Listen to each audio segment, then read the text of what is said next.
Several years ago, the SVS decided to put together a video archive interviewing people who are leaders and were innovators in vascular surgery so that the information about them would be available fairly easily for people in the future to understand how their thoughts and ideas evolved.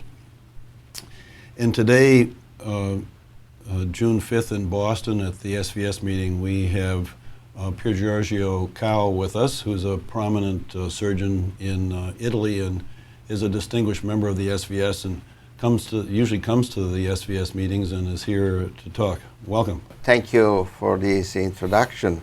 It has already been a pleasure to be here attending to the SVS meeting.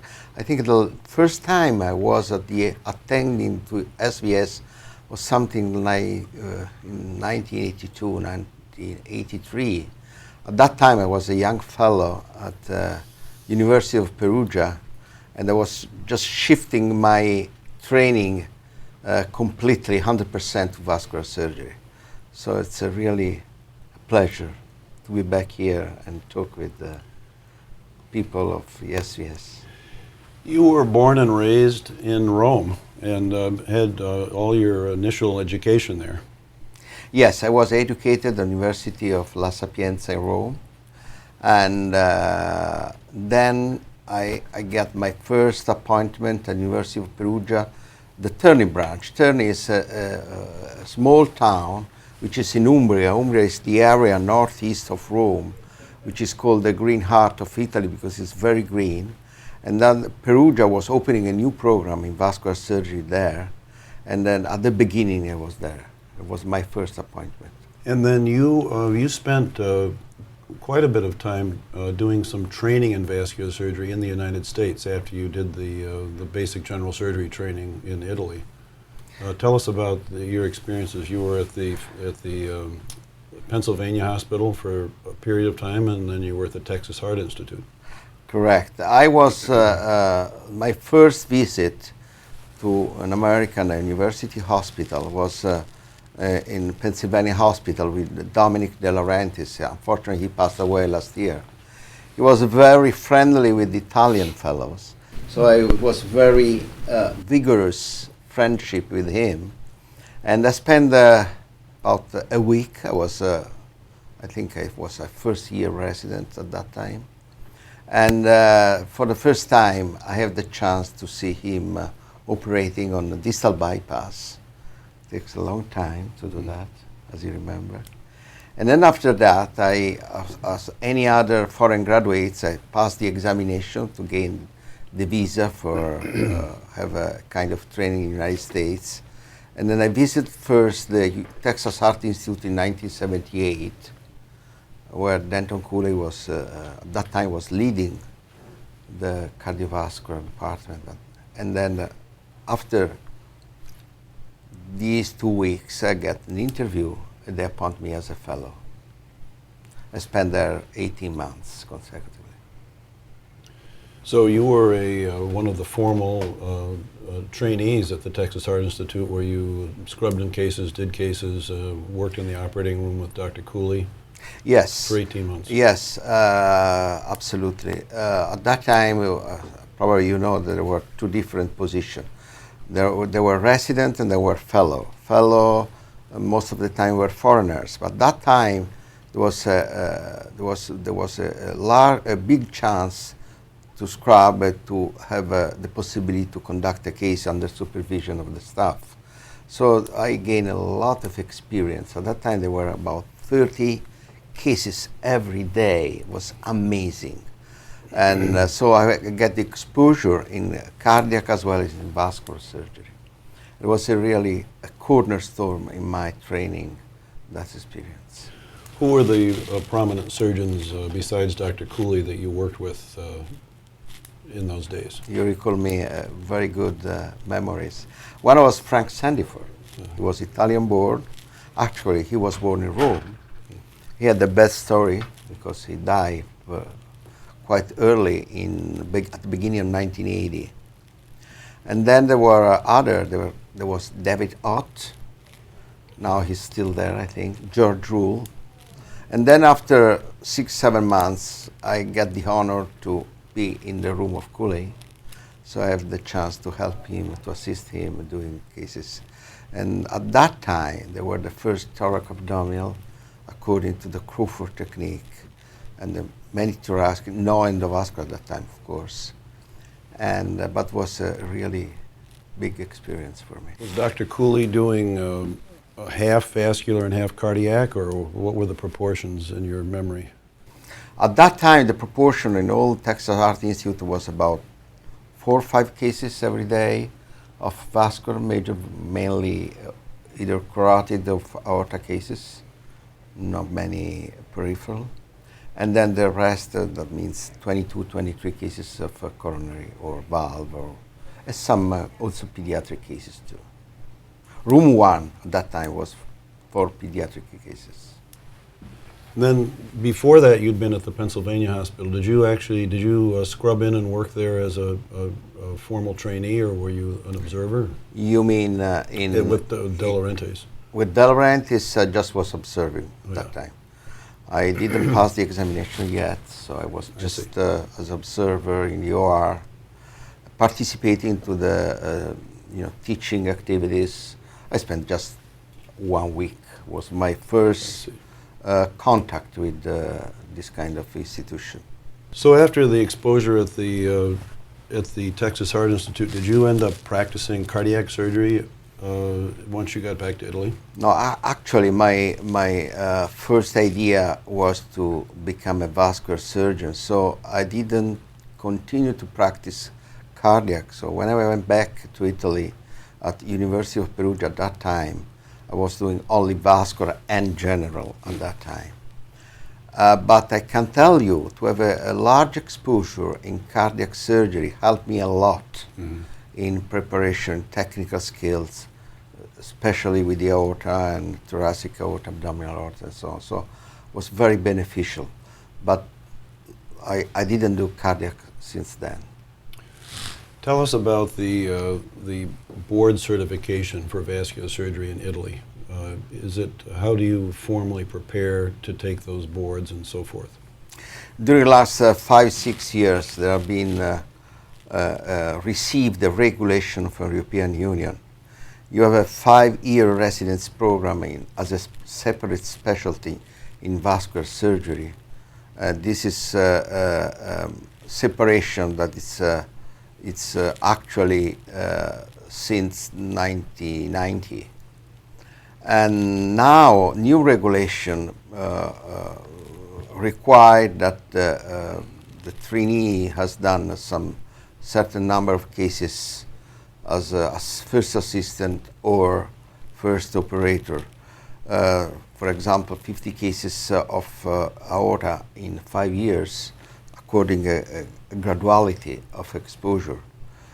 But still, there is a lot of work to do, because sometimes these regulations are observed only theoretically and not in real life.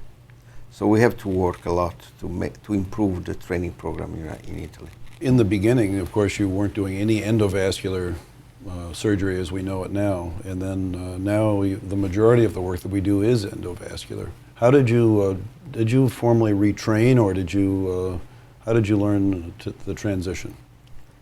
I like this question because this is a cornerstone of my life. I beginning in 1996. At that time, my professional life completely changed. I was reading the first paper by Juan Parodi. At that time, 1995, 1994, if I recall correctly, Juan Parodi came to Italy to make some implants. I was not feeling well trained myself to be a host of Juan Parodi, but I was following around the group. And then at that time, I realized that can be a very important chance for vascular surgery.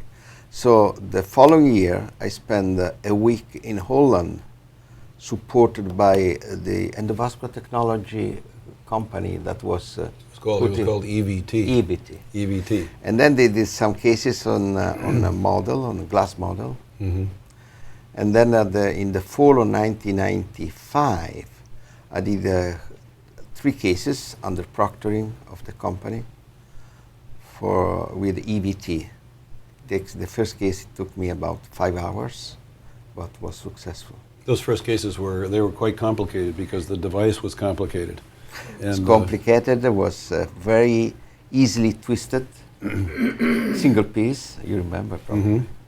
You implanted probably. We use them also, and we used to have a blackboard in the operating room where the person from the company would be there, and we'd check off the steps. You know, you pull a lever, you pull a wire. Absolutely, and check them off. And I think it was 27 French, something amazing how large it was. But I tell you, the first case lived about 10 years, no endoleak, no failure of the graft. Right. They were actually very good devices once you got them in place. Yeah. The problem is putting the place in the correct way. Right. Once you have done, it lasted. You were the first one to design and build a hybrid room in Italy. Tell us about that. Seems so obvious now. But. It was a good experience. I worked on it about a couple of years with all technicians and administrative people, because it was quite a large investment for the hospital and the university. It was a hybrid room. Actually, it was the first in Italy, probably one of the first in Europe, with flat panel Siemens, the new model, with the ceiling C-arm, which is not used very much now in the more modern hybrid room. We did, of course, some technical mistakes. It was very, very useful, and put in beginning also my history of more complicated experience on more complicated endovascular cases. Your room was a Siemens. Was a Siemens, not the Zigo. The first model was Axiom Artis, which was still operating a good flat panel angio system, but of course there are other models much better now. I wanted you to talk a little bit about the situation with the international vascular societies and where we stand with those and what could be done better possibly to coordinate the thoughts of surgeons around the entire world. Were you ever a member of the ISCVS, the International Society for Cardiovascular Surgery? Yeah, I was. Well, when I became a member of SVS, at the same time I was a member of ICSVS. I think the issue to have in the international societies, including all vascular surgery world, is very important. Probably we need to coordinate different organizations. Probably there are too many of them. There is the international chapter of SVS, which is a very good initiative. There is the International Society of Endovascular Surgery. There are some chapter like International Society for Cardiovascular Surgery, which is the former. So this kind of society should be better coordinated to face with the problem of contact in the world. Do you encourage the younger vascular surgeons in Italy to join the SVS or be associated with it? Yeah, of course. There is one of my former fellow that this year he will become a member of SVS. And of course, this is an important point for young vascular surgery, because the exchange you can have with the SVS is very important. Also the scientific content of the meeting, the vascular meeting, is very important, much different, because there are no pressure from industry as in other meetings, and very academic, very research oriented, so it's a very high educational content also for North American trainees and young vascular surgeons. How do you interact with the device manufacturers in Italy financially? Is that regulated and controlled? It is becoming more regulated and controlled in the United States. I have no comparison to do, but I can tell you there are recent regulations that force you to have to communicate it and to ask for permission to the hospital and university administration that control any single money you receive from the company. You have to justify according to any research program or any other things, and also to declare any conflict when you use some kind of endograft, any conflict of interest. So there are strict regulation coming from European Union regulation in Italy now. Are the manufacturers allowed to pay for travel expenses and so forth for surgeons to travel internationally? Yes, they are, but they have to ask permission to the administration. Only after that you are allowed to accept this support. You were the senior editor for the European Journal of Vascular and Endovascular Surgery, and worked with that journal for many years, even before your senior position. How do you compare that to the JVS, the Journal of Vascular Surgery? Actually, I was 3 years senior editor and 3 year editor-in-chief, so it took about 6 years of main editorship there. And before I was associate editor, so I spent about 10 years of my editorial activity there. I can tell you there is a very, I would say, good competition with JVS, based on quality of review, based of quality of publication. There was also at that time, and still going on, an agreement between JVS and EJVS. I would say EJVS is feeling more the kind of research are conducting in Europe. That means epidemiology, that means registry, that means not much basic sciences. JVS is actually, at that time and now, it's more oriented in large single center experience, new technological improvement. So there is a kind of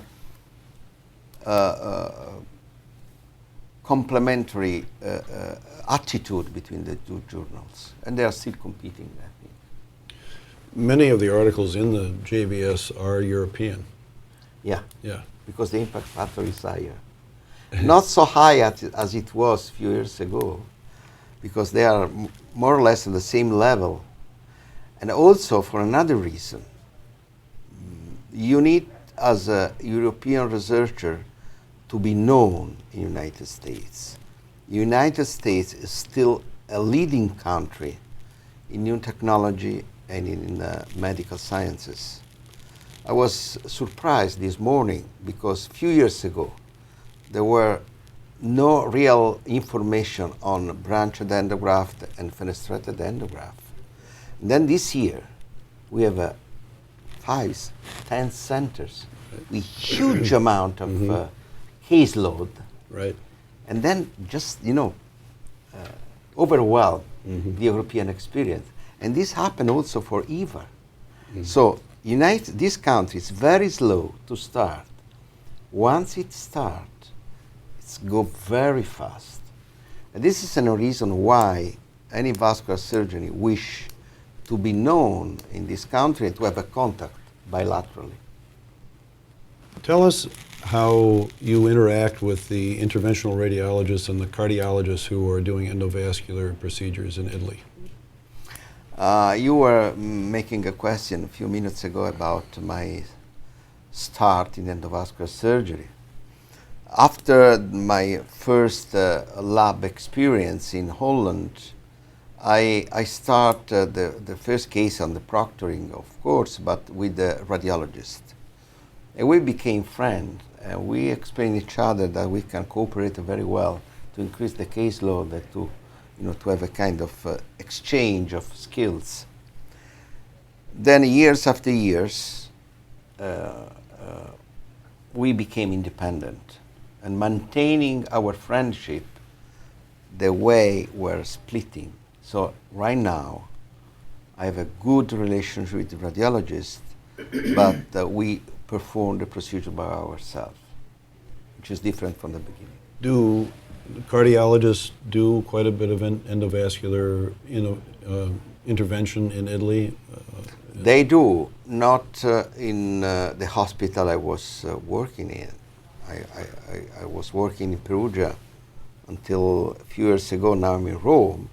And cardiologists are so busy with coronary interventions, valve, TAVI, and other procedures, they are not caring about peripheral, which is different in other hospitals in Italy. So I would say that situation of cardiologists in Italy is more or less the same as in the United States. So there are centers with cardiologists very busy, very involved in peripheral, in vascular. And there are some places where they are not. We are not. I see. Unfortunately, I had the chance to be there. Yeah. It's not easy otherwise. Tell us a bit about your thoughts for the direction of endovascular. What about, for example, branched grafts to go into the internal iliac?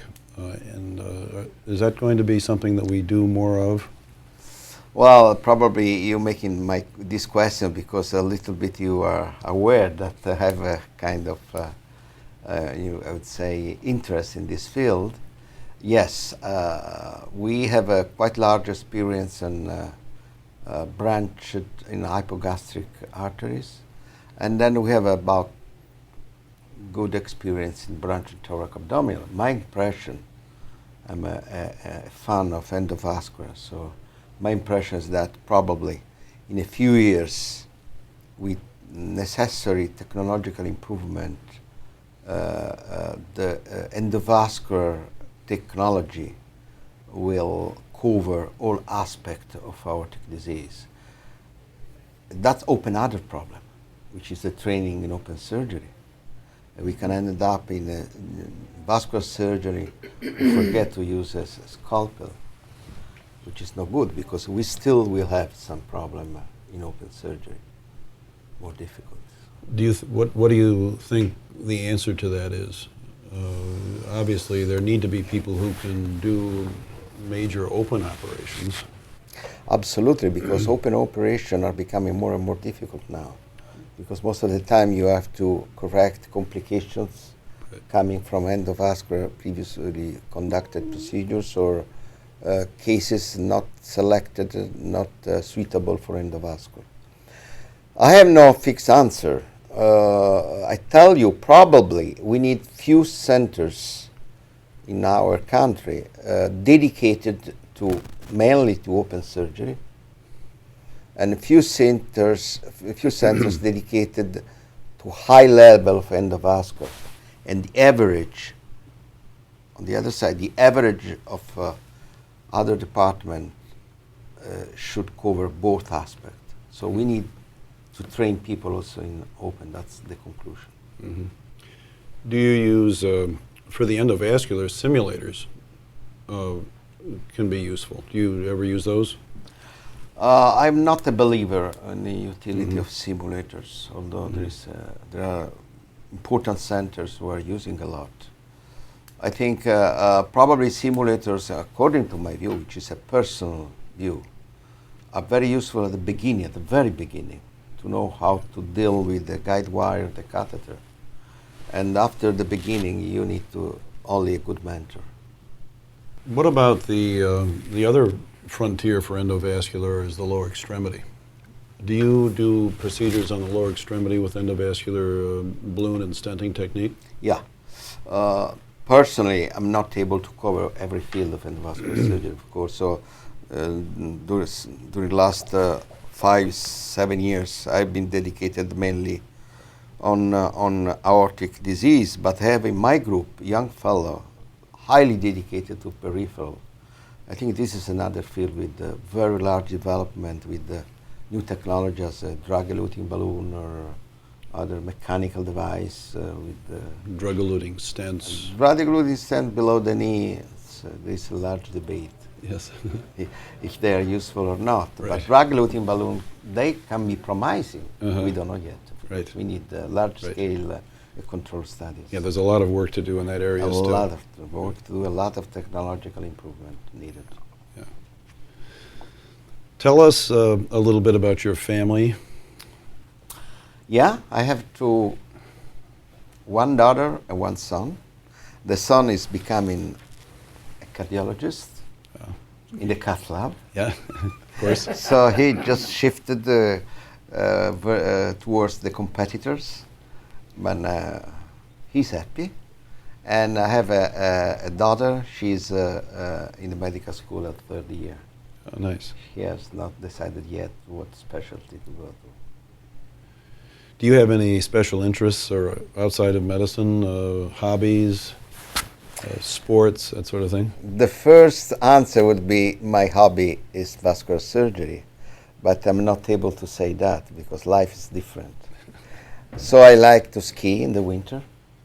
I like the sea because in Italy we have a beautiful coast and islands. So I'm waiting for the summer vacation to enjoy the sea, sailing, and although I'm not a good sailor, but I like to go there. Which islands do you go to? Sardinia. Sardinia. My roots are in Sardinia, so I go to my roots. I see. And then Sicily, and then I love Greece. So everything is island, wild, and I like it. Do you have any advice that you typically give to young vascular surgeons or medical students who might be interested in vascular surgery? This is a very tough question. Well, we have two kinds of advice. One is to go abroad, to have a large exposure to different experience, to different teaching program, to different world. Of course, my suggestion to my son is to go in this country, and actually he's preparing his examination as I did more than 30 years ago, 20 years ago, and go abroad also in Europe. In Europe now we have a very good center. So do not stay in a single place. Have a large exchange of experience of training. This is the best way to be educated. That's the suggestion I also give to my fellow students. Is there anything else you would like to talk about? To give us insights into the future of vascular surgery? I can talk that I met you first time in 1985 at Northwestern. I remember it was a very pleasant week because you were operating. I think there was Dr. Flynn was also resident there. Bill Flynn. Yeah. Yes. You were the two, I think, chief residents, something like this, doing very tiring, long peripheral cases. Right. Very meticulous, very precise, very tiring for me. I was standing, so observing. Sometimes very tedious, but was very stimulating. And Jimmy Yao was controlled outside on a seat, and he was with a big amount of papers reviewing, and once at a time controlling what you were doing, giving suggestions. That's my memory for my short experience in Northwestern. Yeah, Dr. Yao always had a desk within the operating room where he could work on his writing projects and keep an eye on what was going on. Absolutely, that's what I meant. Yeah. Well, it's been a pleasure talking to you. Thank you very much. Thank you very much. It was a pleasure to meet you again.